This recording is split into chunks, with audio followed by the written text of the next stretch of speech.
INS വിക്രാന്തിന്റെ വിവരങ്ങൾ തേടിയ കേസിൽ അറസ്റ്റിലായ മുജീബ് റഹ്മാന്റെ ചികിത്സാ രേഖകളിലും ഫോൺ കോൾ വിവരവും കഴിഞ്ഞകാല ജീവിത പശ്ചാത്തലങ്ങളും വിശദമായി പരിശോധിക്കാനൊരുങ്ങി അന്വേഷണ സംഘം. മാനസിക വൈകല്യമുണ്ടോ എന്ന് പരിശോധിക്കാൻ വിദഗ്ധ ഡോക്ടർമാരുടെ സംഘം മുജീബിനെ പരിശോധിക്കുമെന്നും സൂചന. മുജീബ് റഹ്മാന്റെ വിവരങ്ങളും വ്യാജ പേരിൽ ഫോൺ ചെയ്യാനുണ്ടായ സാഹചര്യവും തിരക്കി കേന്ദ്ര ഏജൻസികളും. കഴിഞ്ഞ വെള്ളിയാഴ്ചയാണ് കോഴിക്കോട് എലത്തൂർ സ്വദേശി മുജീബ് റഹ്മാൻ കൊച്ചിയിലെ നേവി ആസ്ഥാനത്തെ ഔദ്യോഗിക നമ്പറിൽ വിളിച്ച് പ്രധാനമന്ത്രിയുടെ ഓഫീസിൽ നിന്നുമാണ് വിളിക്കുന്നതെന്നും രാഘവൻ എന്നാണ് പേരെന്നും പരിചയപ്പെടുത്തിയ ശേഷം INS വിക്രാന്ത് ഇപ്പോൾ എവിടെയാണെന്ന് അന്വേഷിച്ചത്. നേവൽ ബേസ് ആസ്ഥാനത്തെ ലാൻഡ് ഫോൺ നമ്പറിലാണ് മുജീബ് വിളിച്ചത്. എന്നാൽ മുജീബ് വിളിച്ച നമ്പറല്ല ഗൂഗിളിലും മറ്റും തിരഞ്ഞാൽ ലഭിക്കുക.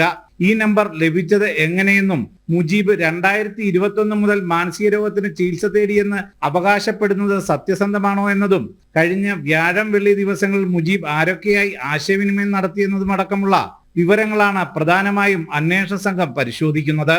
മുജീബ് മനോരോഗത്തിന് ചികിത്സ തേടിയിരുന്നു എന്നത് വ്യാജമാണോ എന്നതും ഫോൺ കോളിന് പിന്നിൽ രാജ്യദ്രോഹപരമായ ലക്ഷ്യമുണ്ടായിരുന്നു എന്നതുമാണ് പ്രധാനമായും തെളിയേണ്ടത്.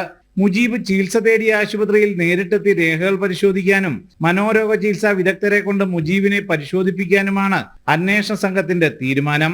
മുജീബ് നൽകിയ പരസ്പര വിരുദ്ധമായ മൊഴികൾ അന്വേഷണ സംഘത്തെ കുഴയ്ക്കുകയാണ്. കസ്റ്റഡിയിൽ വാങ്ങി മുജീബിനെ വീണ്ടും വിശദമായി ചോദ്യം ചെയ്യുമെന്ന് കൊച്ചി സിറ്റി പോലീസ് കമ്മീഷണർ വ്യക്തമാക്കിയിട്ടുണ്ട്.